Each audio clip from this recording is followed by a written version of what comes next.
সুধী দর্শক আসসালামু আলাইকুম। আশা করছি সবাই ভালো আছেন, সুস্থ আছেন এবং সুরক্ষিত আছেন। আমি ডক্টর আরফিন সুলতান আপনাদের সবাইকে স্বাগত জানাচ্ছি আমাদের বাংলা ভিশনের স্বাস্থ্য বিষয়ক সাপ্তাহিক আয়োজন থাই বেবি ডাইপার স্বাস্থ্য কথা অনুষ্ঠানে। এবং আমাদের সাথে আজকে বিশেষজ্ঞ অতিথি হিসেবে দুজন স্টুডিওতে উপস্থিত আছেন এবং বিশেষজ্ঞ অতিথিরা হলেন ডাক্তার আমানুর রহমান সুমন, যিনি সহযোগী অধ্যাপক হিসেবে আছেন cardiac surgery department, Bangladesh medical বিশ্ববিদ্যালয়, এবং আমাদের সাথে আরও আছেন ডক্টর মোহাম্মদ কামাল উদ্দিন সোহেল, যিনি মেডিসিন ও গ্যাস্ট্রোলিভার বিশেষজ্ঞ হিসেবে আছেন মুগদা মেডিকেল কলেজ ও হসপিটাল, ঢাকাতে। আপনাদের দুজনকে স্বাগত জানাচ্ছি আমাদের আজকের অনুষ্ঠানে। জি, এবং দর্শক, আমাদের বিশেষজ্ঞ অতিথির কাছে যদি কোনো প্রশ্ন থাকে, আমাদের অনুষ্ঠানটি সরাসরি সম্প্রচারিত হচ্ছে, সেক্ষেত্রে আমাদের স্ক্রলে দেখানো নাম্বার আমাদের সাথে যোগাযোগ করতে পারেন এবং আমাদের সাথে যুক্ত থাকতে পারবেন ফেসবুক লাইভে। ভাই, আপনার কাছ থেকে একদম বেসিক কোয়েশ্চেন দিয়ে আজকে আলোচনাটা শুরু করতে চাই। সেটা হচ্ছে কার্ডিয়াক সার্জারি ডিপার্টমেন্টে বিশেষজ্ঞ হিসেবে আসলে আপনারা কী কী রোগগুলো চিকিৎসা দিয়ে থাকেন, আমাদের দর্শকদের যদি সেই বিষয়টা আগে অবহিত করতেন। প্রথমে ধন্যবাদ আপনাকে এবং আপনার মাধ্যমে বাংলা ভিশনের সকল শ্রোতা দর্শক যারা। কার্ডিয়াক সার্জারি এটা হচ্ছে একটা খুব বড় একটা পার্সপেক্টিভ। আমাদের বাংলাদেশে না, সারা বিশ্বে হার্টের যে মেইন প্রবলেমগুলো, সেগুলোর যে সার্জিক্যাল বা সার্জারির যে সাইডটা, সেটাই আমরা মেইনলি ডিল করি। এবং স্পেশালি এখন নন কমিউনিকেবল ডিজিজগুলোর মধ্যে হৃদরোগগুলো শীর্ষে অন্যতম এবং মানুষের যে রোগগুলোতে খুব খারাপ পরিণতি হয় বা মৃত্যু, তার মধ্যে হার্ট অ্যাটাক যেটা সবচেয়ে ইম্পর্টেন্ট, যেটা এইটা বিষয়ে আমরা মেইনলি ডিল করি। এটার প্রাদুর্ভাব পৃথিবীব্যাপী সবচেয়ে বেশি নন কমিউনিকেবল ডিজিজের মধ্যে। তারপরে হচ্ছে যে হার্টের যে ভালভের সমস্যা হয়, তারপরে হচ্ছে বাচ্চাদের যে জন্মগত ত্রুটি থাকে, সেগুলো চিকিৎসা আমরা করে থাকি। মেইনলি এই প্রবলেমগুলো আর কি। ভালভ বলতে আপনি গঠনগত যদি কোনো সমস্যা থাকে ভালভের বা কাজের ক্ষেত্রে যদি কোনো অসুবিধা থাকে, সেগুলো আপনারা সার্জিক্যালি রিপেয়ার করছেন। এক্স্যাক্টলি ভালভ নষ্ট হয়, যেমন ধরেন রিউমেটিক ফিভার, যাদের এই সাবকন্টিনেন্টে, এই উপমহাদেশে এই জিনিসটা বেশি হয়, অন্যান্য দেশে একটু অন্য প্রকৃতিতে হয়। এখানে ওই রিউমেটিক ফিভারের কারণে ভালভগুলো আস্তে আস্তে নষ্ট হয়ে যায়, সেগুলো পরবর্তীতে চেঞ্জ করা প্রয়োজন হয়, পরিবর্তন করা, রিপ্লেসমেন্ট করা প্রয়োজন হয়। জি, যেহেতু হৃৎপিণ্ডের কথা আসছে, হৃৎপিণ্ডের রোগের সাথে সবসময় একটা রক্তনালীর রোগগুলোর সম্পর্ক থাকে, আপনারা কি সেরকম কোনো রোগের চিকিৎসা দেন কিনা? অবশ্যই আমাদের হৃৎপিণ্ডের সাথে ভাস্কুলার, মানে ওভারঅল যে টার্মটা ভাস্কুলার সার্জারি, তার সারা শরীরের হৃৎপিণ্ড তো একটা মেইন অঙ্গ, তার যে ব্রাঞ্চগুলো সেগুলো সারা শরীরে ছড়ায় থাকে। ভাস্কুলার যে প্যাটার্ন, আর্টারি, ভেইন, এইসবের যে প্রবলেম থাকে, ভেরিকোজ ভেইন, তারপর হচ্ছে পায়ে রক্তনালীতে ব্লক থাকে, সেই চিকিৎসা, তারপর হচ্ছে পায়ে গ্যাংগ্রিন হয়, সেগুলো চিকিৎসা। এক্স্যাক্টলি। জি, আপনার সাথে রোগগুলোর বিষয়ে আরেকটু বিস্তারিত আলোচনার জন্য আসবো। তার আগে ভাই, আপনাকে একটু সেম প্রশ্নটাই করতে চাই। সেটা হচ্ছে গ্যাস্ট্রোলিভার অ্যান্ড মেডিসিন একটা ভাস্ট ডিসিপ্লিনের একটা অংশ। গ্যাস্ট্রোলিভার তো স্পেসিফিক্যালি কিছু কিছু রোগের আপনারা নিশ্চয়ই চিকিৎসা দিচ্ছেন। এই গ্যাস্ট্রিক এবং লিভার, এই দুটো অঙ্গের কী কী রোগের চিকিৎসা দিচ্ছেন সেটা আগে একটু জানতে চাই, বা কী কী রোগগুলো কমনলি হয়ে থাকে। ধন্যবাদ আপনাকে। আসলে আমাদের গ্যাস্ট্রোএন্টারোলজি ডিপার্টমেন্ট এবং মেডিসিন, এই দুটার কম্বিনেশনে যে চিকিৎসা ব্যবস্থা, সেটা অনেক লম্বা। আপনারা জানেন খাদ্যনালী অনেক বড় থাকে। খাদ্যনালীর 3টা অংশ থাকে সাধারণত। উপরের অংশটুকু পাকস্থলী পর্যন্ত, এবং হলো যে মিড পার্টে একটা আছে যেটাকে আমরা বলি স্মল ইন্টেস্টাইন, এবং হলো যে নিচের পার্টে আরেকটা অংশ থাকে যেটাকে আমরা লার্জ ইন্টেস্টাইন।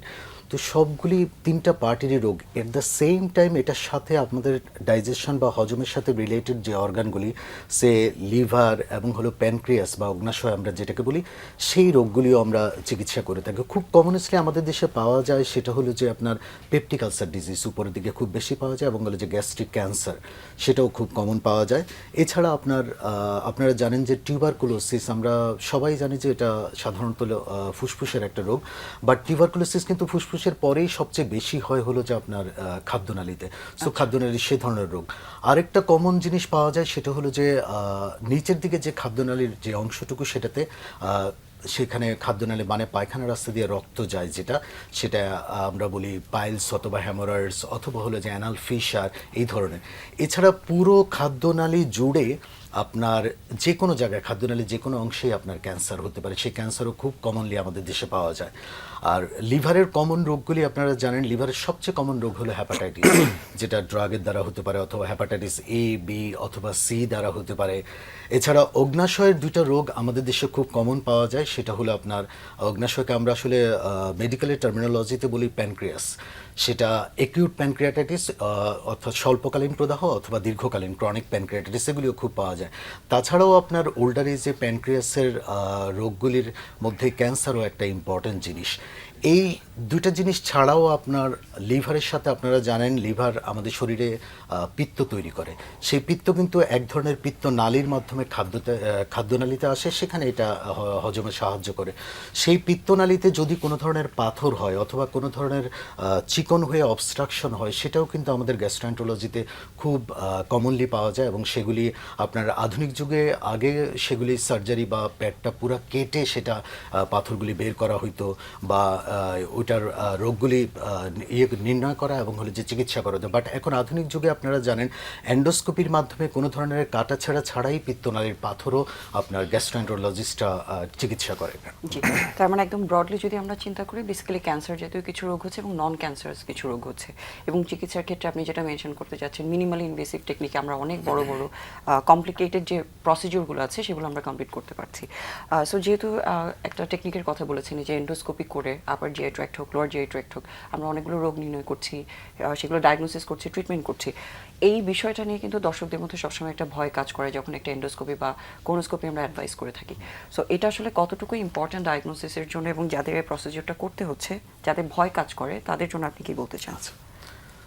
আপনারা জানেন আমাদের দেশে সবচেয়ে কমন একটা ইনভেস্টিগেশন হলো আল্ট্রাসোনোগ্রাফি। হ্যাঁ, তো আল্ট্রাসোনোগ্রাফি আমরা পেটে খুব কমনলি করা হয় এবং বাংলাদেশের যে কোনো জায়গায় আপনার শহর থেকে শুরু করে গ্রামে। বাট আল্ট্রাসোনোগ্রাফির একটা প্রবলেম হলো যে খাদ্যনালী আসলে একটা টিউবের মতো অনেকটা দেখতে, হ্যাঁ, জাস্ট ক্লোজড একটা টিউবের মতো। এই টিউবের ভেতরে আল্ট্রাসোনোগ্রাফি দিয়ে দেখা যায় না। সো এন্ডোস্কোপি হলো এক ধরনের ফ্লেক্সিবল একটা ফাইবার দিয়ে তৈরি একটা নলের মতো, এবং সেটা খুবই নরম, এবং এটার সামনে এক ধরনের ক্যামেরা থাকে। সেই ক্যামেরার মাধ্যমে আপনি ওই সরু নলটা একদম ডিরেক্টলি দেখতে পাচ্ছেন। শুধু যে দেখতে পাচ্ছেন তা না, এট দ্য সেম টাইম যদি এমন কোনো ছোট লেশন থাকে, ইভেন আপনি কোনো একটা লেশন পেলেন, সেখানে আপনি বায়োপসি, ওখান থেকে মাংস পরীক্ষা করে আপনি ক্যান্সার কনফার্ম করতে পারতেছেন।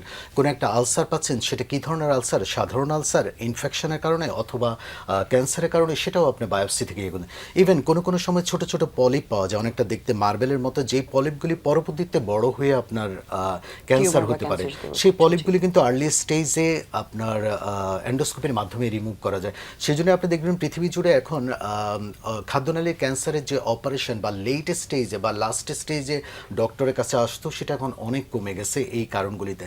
আর ভয়ের যে বিষয়টা আপনি বলছেন, সেটা হলো যে আজকাল এন্ডোস্কোপি খুব অহরহভাবে হচ্ছে।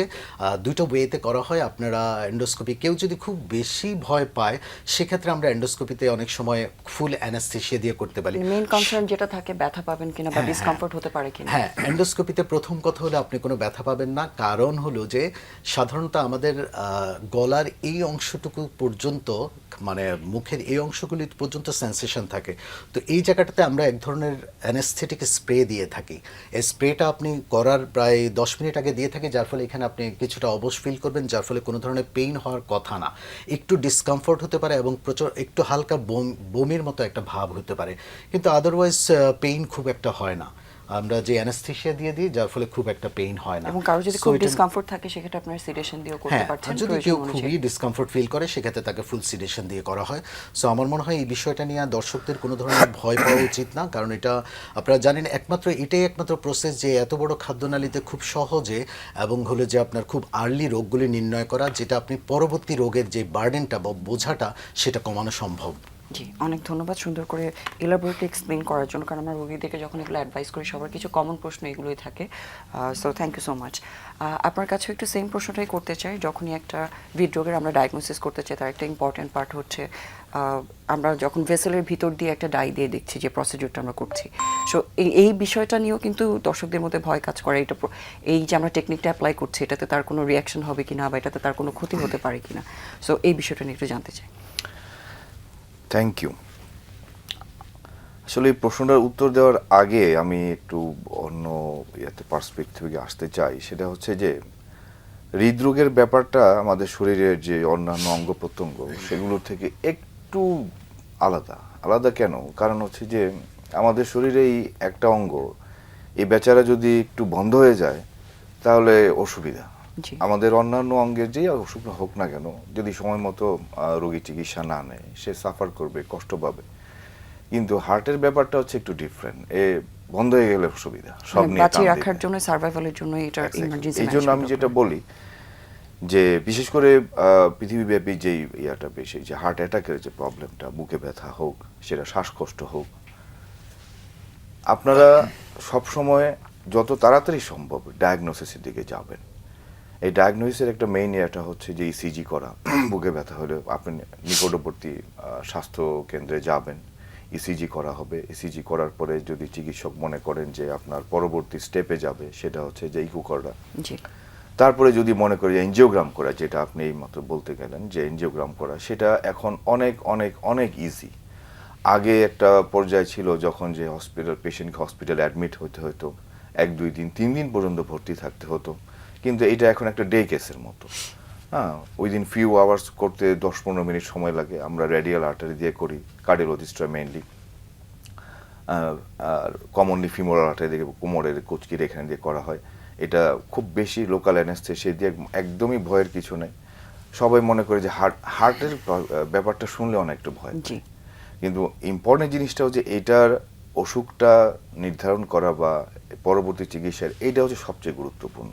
অনেকে এটা করার পরও দেখি কি হয়, একটু সময় নেয় বা ইয়ে করে। এই ব্যাপারটাতে আমি অত্যন্ত দ্বিমত পোষণ করি যে আপনারা এনজিওগ্রাম করবেন যদি কোনো প্রবলেম থাকে, এবং সেই অনুযায়ী খুব দ্রুত সিদ্ধান্ত নেবেন। চিকিৎসাটার ব্যাপারে কখনো সময় নেবেন না। জি। আর যেহেতু এই বিষয়টাতে ভয় কাজ করে, আপনি তো অলরেডি আশ্বস্ত করলেন, এবং না করলে আসলে কি কি অসুবিধাগুলো হতে পারে সেটা একটু যদি দর্শকদের বলতেন। না করলে কি হবে, যেমন ধরেন হার্ট অ্যাটাক। একটা হার্ট অ্যাটাক, রক্তনালী, হার্ট অ্যাটাকটা কি, রক্তনালীতে ব্লক হয়। সেই ব্লকটা কি, নদীতে যেভাবে চর পড়ে, ঠিক সেভাবে রক্তনালীর ভিতরে চর্বি জমে রক্তনালী সরু হয়ে যায়, রক্ত যেতে পারে না, হার্ট মাসল কাজ করতে পারে না, বুকে ব্যথা হয়, শ্বাসকষ্ট হয়, তীব্র শ্বাসকষ্ট হয়। তো এটা যদি সময় মতো আপনি নির্ধারণ না করেন, তাহলে পরিণতিটা আমরা সবাই জানি। আবার অনেকের ক্ষেত্রে যেটা হয় যে কিছু ছোট ছোট বিকল্প রক্তনালী গজায় হার্টের ভিতরে, অনেক দিন ধরে অল্প অল্প বুকে ব্যথা, অল্প অল্প অ্যানজাইনা যাকে বলি হয়। হ্যাঁ, যাদের একটু মানে ভাগ্য ভালো যে সিভিয়ার হার্ট অ্যাটাক হচ্ছে না, তাদের খুব ছোট ছোট একটু দুর্বানালীর মতো, দুর্বাঘাসের মতো রক্তনালী গজায়, যেগুলো বিকল্প একটু সাপ্লাই করার চেষ্টা করে। তাদের ক্ষেত্রে যেটা হয়, পরবর্তীতে বেশ কয়েক বছর পরে আরো খারাপ একটা পরিণতি তৈরি হয়, হার্ট ফেইলিউর তৈরি হয়। এটাকে বলে ইসকেমিক ডাইলেটেড কার্ডিওমায়োপ্যাথি। ওই পরিস্থিতিটা আরো খারাপ। রোগীদের অত্যন্ত শ্বাসকষ্টে, তারা ঠিকমতো বসতে পারে না, হাঁটতে পারে না, কথা বলতে পারে না, শুইতে পারে না। হ্যাঁ, এবং ওই জায়গাটাতে যাওয়াটার আগেই আমি মনে করি সময় মতো চিকিৎসা নেওয়াটা অত্যন্ত জরুরি। অবশ্যই, এবং সেটা অ্যাকিউট ইমার্জেন্সি হোক অথবা আপনি ক্রনিক্যালি যে রোগগুলোর কথা বলেছেন, যে কোনো ক্ষেত্রে প্রপারলি ডায়াগনোসিস করে সেটা ট্রিটমেন্টের জন্য এনজিওগ্রামের কোনো বিকল্প নেই, এবং সেটা আপনি আশ্বস্ত করছেন রোগীদের, যেটা নিয়ে ভয়েরও কিছু নেই। ঠিক, অনেক ধন্যবাদ। আমাদের সাথে একজন দর্শক যুক্ত আছেন। দর্শক, আপনার নাম এবং বয়স বলে প্রশ্নটা আমাদের জানান। জি, আসসালামু আলাইকুম। ওয়ালাইকুম আসসালাম। আমার কথা হলো, আমার ওয়াইফ হলো ওই এসবিএস পজিটিভ আর কি। জি। আমার 3 ছেলে, আমার নাম কামালউদ্দিন স্যারের কাছে পড়া। 3 ছেলে, ছোট ছেলেটা প্রতিবন্ধী, মানে কথা বলতে পারে না। এটা কি এসবিএস পজিটিভের কারণে হয়েছে কিনা এটা জানতে চাই। এটা জি, আপনাকে ডক্টর শুনতে পেয়েছেন। আচ্ছা, আপনি বলেছেন আপনার ছেলের বয়স কিন্তু বলেননি। আপনার ছেলের বয়স এখন বর্তমানে 9 বছর। 9 বছর বয়স। হ্যাঁ, সে জন্ম থেকে প্রতিবন্ধী। হ্যাঁ, প্রতিবন্ধী জন্ম থেকে ওই 2 কেজি ওজন ছিল, ওজন কম ছিল আর কি। আচ্ছা আচ্ছা, সে কি ভ্যাকসিন দেওয়া আছে, মানে হেপাটাইটিস জি, বি আমরা ভাইরাসের? সবাই ভ্যাকসিন দিয়েছি, সবাই দেওয়া ভ্যাকসিন দেওয়া, তারপরে এবং ফ্যামিলি মেম্বার সম্ভবত সবারই, অন্যদের কি হেপাটাইটিস বি ভাইরাস পজিটিভ এসবিএসএজি? না, সবাই আমরা জন্মের পর ভ্যাকসিন দিয়েছি, আমরা ভ্যাকসিন নিয়েছি। আচ্ছা আচ্ছা, আপনাকে একটা বিষয় আমি একটু ক্লিয়ার করি, সেটা হলো হেপাটাইটিস বি ভাইরাস। হ্যাঁ, এটা আসলে অ্যাবসলিউটলি বা শুধুমাত্র লিভারে অ্যাটাক করে। হ্যাঁ, তবে কোনো কোনো ক্ষেত্রে এক্সেপশনাল কিছু কেস আছে বা একটু ভিন্ন রকম কেস আছে, সেক্ষেত্রে আপনার লিভারে অ্যাটাক করার পরেও কিন্তু লিভার অন্য অন্য অর্গানে, যেমন কিডনি থেকে শুরু করে আপনার প্যানক্রিয়াস বা অন্য অন্য জায়গাগুলিতেও অ্যাটাক করতে পারে। ইভেন পেটের ভেতরে পানি হতে পারে। আর লিভার সিরোসিস হওয়ার পরে লিভার ক্যান্সার হয়। সেখান থেকে আসলে ব্রেইনে অ্যাফেক্টেড হয়। সাধারণভাবে প্রথম দিকে যখন হেপাটাইটিস বি ভাইরাস আপনার আক্রান্ত হয় সেটা আসলে ব্রেইনে এই ভাইরাসটা অ্যাটাক হয় না। সো এটা চান্স খুবই কম, খুবই কম যে হেপাটাইটিস বি ভাইরাস সেখান থেকে ব্রেইনে অ্যাটাক হয়ে সেটা আপনার বাচ্চার ব্রেইন অ্যাফেক্টেড হয়, সেটা খুব আনলাইকলি। সম্ভবত এটা জন্মগত একটা ত্রুটি, এটার সাথে আসলে হেপাটাইটিস বি ভাইরাসের খুব একটা রিলেশন নাই। জি, অনেক ধন্যবাদ দর্শক আপনার প্রশ্নের জন্য। আশা করছি আপনার প্রশ্নের উত্তর আপনি পেয়েছেন।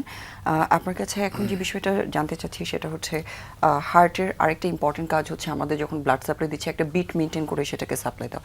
এই যে হার্টবিট বা হার্ট রেট, এটার সাথে কি কি রোগের সম্পর্ক থাকতে পারে? যখন মানুষের একটা হার্ট রেট বেশি থাকছে বা কম থাকছে, কিভাবে অ্যাসোসিয়েটেড হয় রোগগুলোর সাথে? এটা আসলে রোগের অবশ্যই জড়িত। যেমন ধরেন নর্মালি আমরা কি জানি যে 60 to 90, 60 থেকে 90 আমরা বইপত্রে পড়ি যে হার্টবিট থাকে। অনেকে আমাকে প্রশ্ন করে যে স্যার এরকম তো একটু বেশি লাগতেছে বা কম লাগতেছে। এই ব্যাপারে প্রথম কথা হচ্ছে যে সারা দিনের মধ্যে আমাদের চিন্তা চেতনা, কাজ, মননশীল সব কিছু মিলে আমাদের কিন্তু এই হার্টটাকে এফেক্ট করে। যে কোনো একটা টেনশনের কথা শুনলাম, যে কোনো একটা প্রবলেমের কথা শুনলাম, হার্টবিটটা বেড়ে যায়। ইটস এ ভেরি নর্মাল একটা প্রসিডিউর। সারাদিনে 15-20 একটু ভ্যারি করা, কম করা অথবা বেশি হয়, মানে এটা ফিজিওলজিক্যালি হচ্ছে, ন্যাচারাল রেসপন্স হিসেবে। এটা নিয়ে তো ওয়ারিড হওয়ার কিছু নেই। কিন্তুটা হচ্ছে ধরেন আপনি যখন আপনার হার্টবিটের সাধারণত আমরা বুঝতে পারি না, এটা চলতে থাকে অ্যাবসেন্ট মাইন্ডেডলি। যখন আপনি বুঝতে পারবেন যে না সামথিং আপনার ভেতরে কাজ করতেছে, তখনই এটা একটু চিন্তা করবেন বিষয়টা নিয়ে, যেটা দিনে কতবার হচ্ছে, কোন পরিস্থিতিতে হচ্ছে, কেন হচ্ছে, বা এটা কতক্ষণ থাকতেছে, প্রতিদিনই হচ্ছে, তখন সেটা নিয়ে আপনি চিকিৎসকের সাথে বয়সের সাথে কোনো সম্পর্ক আছে? অবশ্যই সম্পর্ক। যেমন ধরেন কম বয়সী যার যদি হয়, তখন তাকে অবশ্যই এটা চিন্তা করতে হবে যে তার কোনো জন্মগত কোনো প্রবলেম আছে কিনা, সেরকম ডাক্তারের কাছে যেতে হবে অবশ্যই। আর হচ্ছে যে একটু বেশি বয়স্কদের ক্ষেত্রে ইউজুয়ালি খুব কমন না জিনিসটা, কিন্তু যদি আমি যেটা বললাম যে একজন রোগী বা মানুষ যখন তার হার্টবিটটাকে ফিল করতে পারবে ঘন ঘন প্রতিদিন, তখন অবশ্যই তাকে সেটাকে সচেতনভাবে চিকিৎসকের একটা পরামর্শ নিতে হবে। জি, আর যখন হার্টবিটটা কমে যাচ্ছে বয়সের সাথে, তো ন্যাচারালি অনেক সময় তো হার্ট রেটটা কমে যায়। রোগের সাথে সম্পর্কিত তো নিশ্চয়ই আছে। হার্ট ব্লকে আমরা জানি যে এর রেটটা কমে যায় অনেকের ক্ষেত্রে। সো এই বিষয়টাতে আমাদের দর্শকদের সচেতন করে কি বলতে চান, যেটার সাথে একটা এরকম কঠিন রোগের যে সম্পর্ক আছে সেই বিষয়টা নিয়ে কিভাবে তারা সচেতন হতে পারেন এবং কি স্টেপ নিতে পারেন? এটার প্রথম হচ্ছে যে আসলে হার্টের এই টোটাল বিষয়টার সাথে আমাদের দৈনন্দিন জীবনের অনেক কিছু জড়িত। খাদ্যাভ্যাস, আমাদের ডে টু ডে লাইফস্টাইল, বিশেষ করে আরবান লাইফস্টাইল থেকে সবকিছু। আমরা এমন একটা সময় বাস করতেছি যে আমরা যদি চাইও খুব যে বিশুদ্ধ খাবার খেতে পারবো তা কিন্তু না। এই যে ঢাকা শহরে আমরা এই যে একটা পলিউটেড সিটিতে আমরা থাকতেছি, সব কিছুই আমাদের এই হার্টের বিষয়টাকে প্রভাবিত করতেছে। একটা বাচ্চা যে জন্মাচ্ছে সেও কিন্তু প্রায় 10টা-12টা সিগারেট খেলে যে পরিমাণ দইয়া হয়, তার ক্ষতি হয়, তার অটো ক্ষতি হচ্ছে। এই সব মিলিয়ে এই আমাদের এই বিষয়টাকে নিয়ে চিন্তা করতে হবে যে সুস্থ থাকার জন্য হার্ট বিট কেন, আপনার হার্ট অ্যাটাকের ঝুঁকি সব কিছু থেকে আস্তে আস্তে খাদ্যাভ্যাসটা আমাদের খুবই সচেতনভাবে সিলেক্ট করতে হবে, 1 নাম্বার। 2 নাম্বার হচ্ছে যে আমরা ডাক্তাররা অনেক সময় বলি যে একটু ফিজিক্যাল এক্সারসাইজ করেন, একটু হাঁটেন, একটু করেন। যেমন সমস্ত অ্যাথলেটদেরই কিন্তু হার্টবিট কম থাকে, এটা কোনো ফিজিওলজিক্যাল। কিন্তু আমরা অনেক চিকিৎসকরাই কিন্তু যে সুস্থ স্বাভাবিক যে একটু দৈনন্দিন যে হাঁটাহাঁটি করা, এগুলো আমরা করি না। সুতরাং আমি সবাইকে বলবো যে প্রতিদিন হইলেও একটু এক্সারসাইজ করা উচিত। আমরা চর্চার মধ্যে রাখছি না, কারণ হচ্ছে যে এই হার্টের বিষয়টাকে আমরা কিন্তু প্রিভেন্ট করতে পারি ইচ্ছা করলে। অনেক বিষয়টা আসলে অনেক ইম্পর্টেন্ট। আপনার কাছ থেকে আরেকটু ইলাবোরেটলি জানবো। আমাদের সাথে একজন দর্শক যুক্ত হয়েছেন, ওনার প্রশ্নটা একটু আমরা নেই। দর্শক, আপনার নাম এবং বয়স বলে প্রশ্নটা জানান। জি, আসসালামু আলাইকুম। ওয়ালাইকুম আসসালাম। জি, আমার বয়স 38, আমার ডায়াবেটিক্স আছে। 7 মাস আগে আমার হাত বড় হয়ে যায় এবং 30% বলেছে কাজ করা বা কিছু একটা। তো এখানে আমার মাঝে মাঝে একটু শ্বাসকষ্ট হয়, প্রেশার লো হয়ে যায়, আর বুকের নিচে বাম সাইডের নিচের জায়গাটা একটু ব্যথা করা, হঠাৎ ব্যথা করে, তারপর বাথরুমটা তো ক্লিয়ার করে ব্যথাটা ঠিক হয়ে যায়। এটা কি এর সাথে হার্টের কি কানেকশন আছে না, বা কি করবো বুঝতে পারছি। আপনার কি দর্শকের কাছে কোনো প্রশ্ন আছে? হ্যাঁ, সেটা হচ্ছে যে আপনি যে আপনার কথাটা এটা আমি বুঝতে পারি না, এই সত্যি কথা যে 30% কাজ করতেছে না কি যেন বললেন আপনি ইকো পরীক্ষা নিশ্চয়ই করেছেন, ইকো পরীক্ষা। হাত বড় হয়ে ব্লক হ্যাঁ, হয়ে আছে। যখন এটাই আমি আমার একটু আগের আলোচনায় বললাম যে যখন হার্ট ফেলিউরের দিকে যাবে তখন সত্যি কথা যে হার্টটা বড় হয়ে যায়। আমরা যে অনেক সময় সাহিত্যের ভাষায় বলি যে বড় হৃদয়ের মানুষ কথাতে খুব ভালো, কিন্তু যদি সে অঙ্গটা আসলেই বড় হয়ে যায় হার্টটা, এটা আসলে ভালো না। হার্ট যখন বড় হয়ে যাবে বুঝতে হবে যে তার মাসলটা উইক হয়ে ডাইলেটেড হয়ে গেছে। এখন আপনার জন্য সেটা হচ্ছে যে সমস্ত ডায়াবেটিক রোগীদের নর্মাল একটা মানুষের যে হার্টের যে প্রবলেম হবে সেই যে সিমটমগুলোর মাধ্যমে বুঝতে পারবে যে বুকে ব্যথা হওয়া, শ্বাসকষ্ট হওয়া, এগুলো কিন্তু আপনার এটা খুব মনোযোগ দিয়ে কথাটা শুনেন, সেটা হচ্ছে যে ডায়াবেটিক রোগীরা কিন্তু ম্যাক্সিমাম ক্ষেত্রে তাদের হার্টের প্রবলেমটা অনেক সময় বুঝতে পারে না।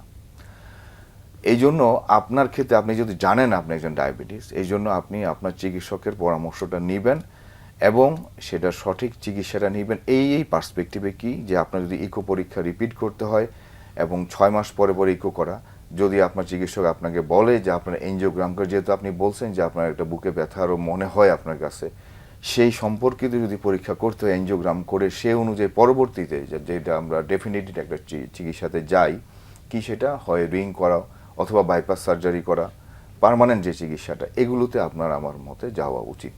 জি, ওনার আসলে যে প্রশ্নটা ছিল যে ওনার যে বুকে ব্যথা করছে সেটার সাথে হৃদরোগের সম্পর্ক থাকতে পারে কিনা, এটা অবশ্যই অবশ্যই সম্পর্ক থাকতে পারে থাকতে পারে, এবং এর অবশ্যই জন্য যা সম্পর্ক করণীয় থাকতে সেটা অলরেডি আপনি বলেই দিয়েছেন। আপনার কাছে এখন যে বিষয়টা জানতে চাই সেটা হচ্ছে যখনই আমরা অন্ত্রের রোগের কথা চিন্তা করি একটা কমন প্রবলেম দেখতে পাই যে স্টুলের সাথে কোনো একটা কিছু যদি মিক্সড হয়ে বের হয়, সেটা রক্ত হতে পারে, অনেক ক্ষেত্রে আমরা মিউকাস ডিসচার্জ দেখি বা আদার কাইন্ড অফ ডিসচার্জ হতে পারে। সো এই আমাদের যে বাউল মুভমেন্টস এটার সাথে যদি ব্লাড মিক্সড হয়ে আসে, সেটা ফ্রেশ হতে পারে, কালো হতে পারে, ডিফারেন্ট ধরনের হতে পারে, রোগের কি কি সম্পর্ক আছে সেটা যদি একটু আমাদের বলতেন। এটাও খুব আমাদের প্র্যাকটিসে, বিশেষ করে গ্যাস্ট্রোএন্টারোলজি এবং মেডিসিন প্র্যাকটিসে খুব কমন পাওয়া যায়। সেটা হলো যে আপনার পায়খানার সাথে ব্লাড যায়। তো আমরা ব্লাডকে কতগুলি ভাগ করি, যে ব্লাডটাকে আপনার একদম ফ্রেশ যায়, অথবা হলো যে পায়খানা করার আগে না পায়খানার সাথে মিক্সড হয়ে আসে, অথবা পায়খানা শেষ করার পরে ব্লাড গেল। ফ্রেশ হতে পারে অথবা সেটা অনেক দিনের পুরনো। আপনারা জানেন যে পুরনো ব্লাডগুলি কিন্তু দেখতে অনেকটা কফি কালার হয়। আপনারা যারা কফি খান তারা জানেন কফির দানাগুলি দেখতে যেমন হয়, মনে হয় যেন আমার পায়খানার মধ্যে কেউ একজন কফির ঢেলে দিয়েছে। তো সেই ধরনের ফ্রেশ যদি ব্লাড যায় সেখানে আমি আগেও বলছি যে আমাদের খাদ্যনালী 3টা ভাগ থাকে, একটা হলো উপরের অংশ, আর একটা হলো যে মিড পার্ট বা স্মল গার্ড যেটাকে বলা হয়, আর লার্জ গার্ড মানে হলো যে বৃহদন্ত যেটাকে বলা হয়। তো ফ্রেশ যদি ব্লাড যায় সেটা আমরা ধরে নিই ম্যাক্সিমাম ক্ষেত্রে নিচের লার্জ গার্ডের নিচের অংশ থেকে আসে। আর খুব কমন একটা রোগ যেটা আমার মনে হয় বাংলাদেশে না সারা বিশ্বেই অনেক মানুষ সাফার করে, সেটা হলো যে পাইলস বা হ্যামোরয়েডস বলা হয়, যেটা হলো যে পায়খানার রাস্তার নিচের অংশে যে রক্তনালীগুলি থাকে সেই রক্তনালীগুলি স্বাভাবিকের তুলনায় একটু ফুলে যায়, যার ফলে আপনার পায়খানা যখনই কষা হয় তখনই ওই রক্তনালীর উপর এক ধরনের প্রেশার পড়ে, এবং প্রেশার পড়ার কারণে আপনার রক্তনালীটা ছিঁড়ে যায় এবং সেখান থেকে একদম ফ্রেশ ব্লাড হয়। এবং এই ফ্রেশ ব্লাডটা যখন বের হয় তখন কিন্তু খুব একটা পায়খানা রাস্তায় কোনো পেইন হয় না বা ব্যথা হয় না, তার 2-3 দিন আগে থেকে পায়খানা কষা থাকে। এছাড়াও আরেকটা রোগ আছে অ্যানাল ফিশার যেটাকে আমরা বলি, সেটা হলো পায়খানার রাস্তার যেই ওয়ালটা আছে, ওয়ালটা অনেক সময় প্রেশারের কারণে ছিঁড়ে গিয়েও কিন্তু ব্লাড বের হতে পারে। তো এই দুইটার মধ্যে পার্থক্য খুব কমনলি বোঝা যায়, সেটা হলো ব্লাডটা বের হলেও পেইন এবং পেইন ছাড়া যদি হয় সেক্ষেত্রে অ্যানাল ফিশার হতে পারে, আর পেইন সহ যদি হয় সেক্ষেত্রে পেইন সহ হলে অ্যানাল ফিশার, এবং পেইন ছাড়া হলে সেটা হ্যামোরয়েডস বা পাইলসের কারণে হতে পারে। তাছাড়াও আপনার নিচের দিকের খাদ্যনালীর বা বৃহদন্তের কোনো ক্যান্সার হলে, পলিপ হলে, অথবা রক্তনালী কোনো কারণে ছিঁড়ে গেলে, এরকম অনেকগুলি রোগেই আপনার এই ধরনের ফ্রেশ ব্লাড আসে। তবে আরেকটা যেটা ম্যালেনা বলা হয়, যেটাকে আমরা বলি অনেকটা কফি কালার, অর্থাৎ একদম ফ্রেশ ব্লাড মনে হয় না। আপনারা খেয়াল করে দেখবেন যদি ব্লাড কখনো আমরা কোনো একটা জায়গায় 2-3 দিনের জন্য রেখে দিই সেটা অনেকটা ব্ল্যাকিশ কফি কালার হয়ে যায়, তো সেরকম মিক্সড হয়ে আসে। এই ধরনের হলে আমরা সন্দেহ করি যে একটু উপরের দিকে, অর্থাৎ খাদ্যনালীর বৃহদান্তের উপরের দিকে অথবা ক্ষুদ্রান্তের সেই অংশ থেকে কোনো রক্তপাত হয়েছে, এটা আমরা সন্দেহ করি। কিন্তু রোগীদেরকে বলা হয় যে আপনারা আবার এটাও খুব ইন্টারেস্টিং জিনিস যে রোগী প্রায় বলে যে রোগীকে যদি বলি যে আপনার পায়খানার সাথে রক্ত বের হয়েছে কিনা, পায়খানার কালারটা কেমন, রোগী বলে যে আমি কি সারাদিন পায়খানার দিকে তাকাই থাকি নাকি। তো এখনকার আধুনিক রোগীরা প্রায় কিন্তু মোবাইলে ছবি তুলে নিয়ে আসে, যার ফলে মানে ওই ইনফরমেশন তখন আপনারা ওখান থেকে পাচ্ছেন।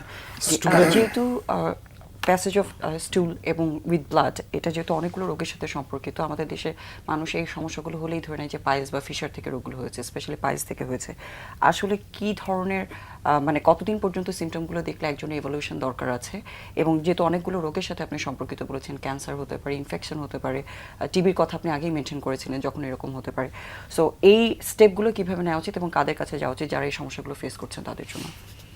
প্রথমত হলো আপনার শরীরে, আপনারা জানেন যে আমাদের শরীরে ব্লাড থাকে হলো যে 5 থেকে 6 লিটার, হ্যাঁ। সো আপনার ব্লাড কিন্তু ফিক্সড। কোনো কারণে যদি ম্যাসিভ আকারে হিউজ অ্যামাউন্টের ব্লাড যদি আপনার পায়খানা রাস্তা দিয়ে চলে যায়, ইভেন আপনি ওখানে শক হয়ে মরেও যেতে পারেন। So this is an warning sign. আপনার যখনই আপনার পায়খানা রাস্তা দিয়ে ব্লাড যাবে, আমি বলবো অবশ্যই আপনারা নিকটস্থ গ্যাস্ট্রোএন্টারোলজি অথবা সার্জারি স্পেশালিস্টদের কাছে অবশ্যই যাবেন, এবং সেটা যত তাড়াতাড়ি সম্ভব একটা ছোট্ট বা একটা ইজি পরীক্ষা করে, কোলোনোস্কোপি নামে এক ধরনের পরীক্ষা করে খুব ইজিলি আপনি কোথা থেকে রক্তটা বের হচ্ছে সেই জায়গাটা একদম ইজিলি ক্যামেরা দিয়ে দেখতে পারবেন, এবং দরকার হলে আপনি ওখান থেকে কোনো মাংস নিয়ে পরীক্ষাও করতে পারবেন। সো আমি বলবো আপনারা, আরেকটা বিষয় আমি একটু বলতে চাই, সেটা হলো যে হার্বাল বা অল্টারনেটিভ কিছু চিকিৎসা নেওয়া হয় আমাদের দেশে, খুব কমনলি দেখা যায় সেটা পায়খানা রাস্তা দিয়ে ব্লাড যাচ্ছে বা পাইলস হচ্ছে, সেটার কারণে ওনারা হার্বাল বা অন্য কোনো নন ট্রেডিশনাল যে ম্যানার সেগুলি একটু অ্যাভয়েড করবেন, কারণ এগুলি থেকে প্রায় পাওয়া যায়। ওরা এক ধরনের অ্যাসিড ইউজ করে, সেখানে পাইলসটা অনেকটা ছিঁড়ে যায়, তখন এটা অপারেশন করাও ডিফিকাল্ট হয়ে যায়। জি, এবং আমরা সবসময় দেখতে পাই অনেক সময় মলদারটা শুরু হয়ে যাচ্ছে অথবা জায়গাটা ঘা হয়ে যাচ্ছে, যেগুলো পরে চিকিৎসাটা আরো ডিফিকাল্ট হয়ে যায়। অনেক সবাই কনসার্ন থাকা উচিত। অবশ্যই। আপনার কাছে যেটা জানতে চাই ইমার্জেন্সি ম্যানেজমেন্টের বিষয়টা, যেহেতু আপনি আমরা সবাই জানি হার্টের গুরুত্ব কতটুকু আমাদের শরীরটাকে অ্যালাইভ রাখার জন্য, এবং হার্টটাকে অ্যালাইভ রাখার জন্য ইমার্জেন্সি ম্যানেজমেন্টটা ইমিডিয়েটলি করাটাও খুব ইম্পর্টেন্ট। সো আমাদের দর্শকদের সচেতন করে কি ধরনের ট্রিটমেন্টগুলো আপনারা দিচ্ছেন এবং কোথায় তারা যেতে পারেন তারা যদি এই প্রবলেমগুলো ফেস করেন, সেই বিষয়টা একটু বলবেন। ধন্যবাদ।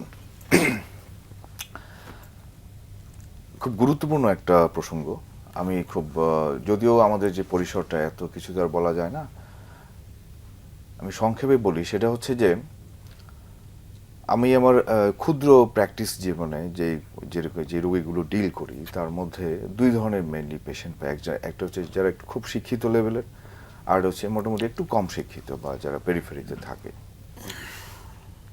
হার্টের যে প্রসঙ্গটা বা যে হৃদরোগের, বিশেষ করে হার্ট অ্যাটাক বা করোনারি আর্টারি ডিজিজ আমরা বলি যেটা, এই প্রবলেমটা যারা শিক্ষিত যে সমাজটা, তারা আমার কাছে মনে হয় কেন জানি তারা একটু হাইড করে যেতে চায়, বা এটা সময় মতো রোগটা ধরা পড়ুক এটা অনেকে চায় না।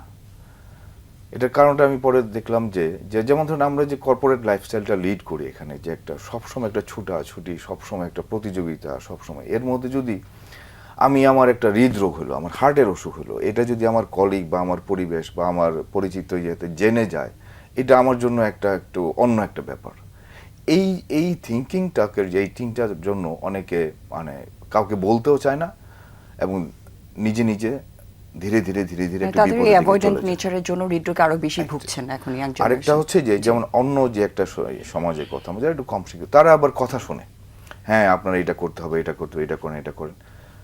তা আমার যে এটা হচ্ছে যে যখন আপনার হার্ট রিলেটেড কোনো প্রবলেম হবে, আপনি খুব দ্রুত আপনার চিকিৎসকের কাছে যোগাযোগ করবেন, সে অনুযায়ী কাজ করবেন, সে পরীক্ষা করবেন। যদি এনজিওগ্রাম করতে হয়, এটা খুব ইজি প্রসিডিওর এখন, এনজিওগ্রাম করে যদি স্ট্যান্টিং করার দরকার হয়, যদি বাইপাস করার দরকার, আপনি সাথে সাথে করে ফেলবেন। তাহলে অন্তত আপনার জীবনটা, বা হঠাৎ করে আপনি দেয়ালে ছবি হয়ে গেলেন, আপনার উপরে আপনার পরিবারের সবাই নির্ভরশীল, আপনার ছেলে মেয়ে, বাবা মা, পরিচিত জন, তাদের মধ্যে দিয়ে হঠাৎ করে আপনি নাই হয়ে গেলেন, এই জিনিসটা অন্তত হবে। স্টেন্টিং এর বিষয়ে অনেকেরই একটা হয়তো ধারণা কাজ করে যে অপ্রয়োজনীয় হয়তো অনেক ক্ষেত্রে স্টেন্টিং করা হয়ে থাকে, এই বিষয়ে আপনি দর্শকদের কি বলতে চান? অ্যাকচুয়ালি বর্তমানে আমরা চিকিৎসক সমাজের যারা, তারা অনেক সময় কিছু বিব্রত পরিস্থিতির মুখোমুখি হই। এখানে ভাঙচুর হয়, ওখানে হয়।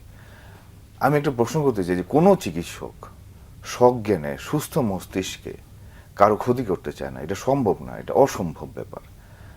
আর হচ্ছে যেটা অনেকটা ভুল ধারণা করা হয় যে রিং করা, যে কোনো ব্লক না থাকলেও রিং করা হচ্ছে, এটা সম্পূর্ণ একটা ভুল তথ্য। এটা পরীক্ষা করার, বিয়ে করার যথেষ্ট ভালো পদ্ধতি আছে, এটা হয় না সাধারণত। হ্যাঁ, যেটা অনেক সময় হয় যে খুব জটিল একটা জায়গায় সময় মতো যদি রিং করা না যায় বা ইয়ে করা যায়, সেই অনুযায়ী একটা সমস্যা হতে পারে। সেই কারণে অনেক সময় একটা ভুল বোঝাবুঝি বা এই তথ্যের একটু এদিক সেদিকের কারণে অনেক বড় ব্যাপার হয়ে সেক্ষেত্রে দাঁড়ায়। আসলে দুই পক্ষেরই একটু আমার মনে হয় আমি যেটা কাউন্সিলিং মনে করি বিষয়টাকে যে ইম্পর্টেন্স দেওয়াটা বাংলাদেশের খুব আমরা যারা important। চিকিৎসক আমাদের যথেষ্ট দায়িত্ব সেটা হচ্ছে যে Properly আমাদের counseling প্রপার করা। কাউন্সেলিং, জি।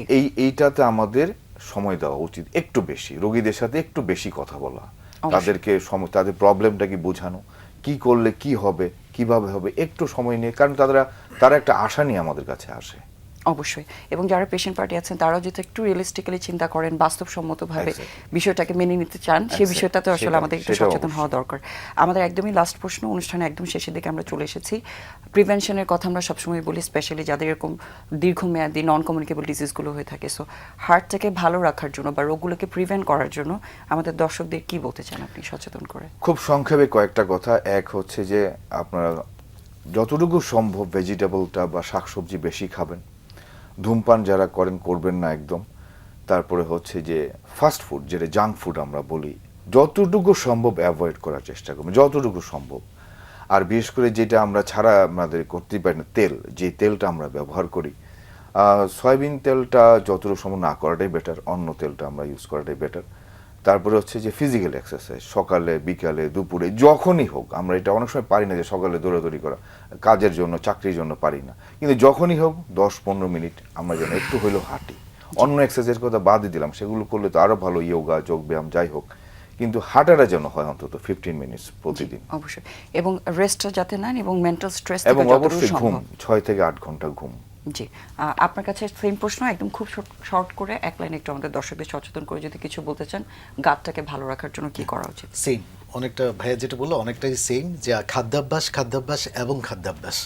এবং জাস্ট সুষম খাদ্যাভ্যাস, পরিষ্কার পরিচ্ছন্ন, এবং স্ট্রিট ফুড অ্যাভয়েড করা, জাঙ্ক ফুড অ্যাভয়েড করা, এবং হলো আপনার একটা বয়সের পরে আপনি রেড মিট বা লাল মাংস, চর্বিযুক্ত খাবার, তেল চর্বিযুক্ত খাবার কম খাবেন, শাকসবজি ভেজিটেবলস বেশি খাবেন, প্রতিদিন ডেলি 30 থেকে 45 মিনিট ব্যায়াম করবেন, এবং অ্যাট দ্য সেম টাইম সব কিছুর পরে 6 থেকে 8 ঘন্টা আপনি ঘুমাবেন, মেন্টালি স্ট্রেস থাকবেন, হাসি খুশি থাকবেন, তাতেই আপনার স্বাস্থ্য এবং গার্ড, হার্ট সব ভালো থাকবে। অবশ্যই, এবং সাথে সাথে পর্যাপ্ত পরিমাণে পানিটাও সবাই পানি খাবেন, জি, yes. অবশ্যই। অনেক ধন্যবাদ আপনাদের দুজনকে। আমাদের সাথে আজকে ছিলেন ডাক্তার আমানুর রহমান সুমন এবং ডাক্তার মোহাম্মদ কামাল উদ্দিন সোহেল। খুবই ইম্পর্টেন্ট দুইটা বিষয় ওনারা যে পরামর্শগুলো দিয়েছেন, আসলে আমরা সবসময় দেখি অবশ্যই চিকিৎসার ক্ষেত্রে মেডিসিন, কিছু সার্জিক্যাল প্রসিডিউরগুলো আমাদের দরকার হলেও আমরা রোগগুলোকে যদি কন্ট্রোলে থাকতে চাই বা ভালো থাকতে চাই, পরামর্শগুলোকে আসলে আমাদের অভ্যাসে রাখতে হবে। সবাই ভালো থাকবেন, সুস্থ থাকবেন, আশা করছি দেখা হবে আবার আগামী সপ্তাহে। ধন্যবাদ সবাইকে।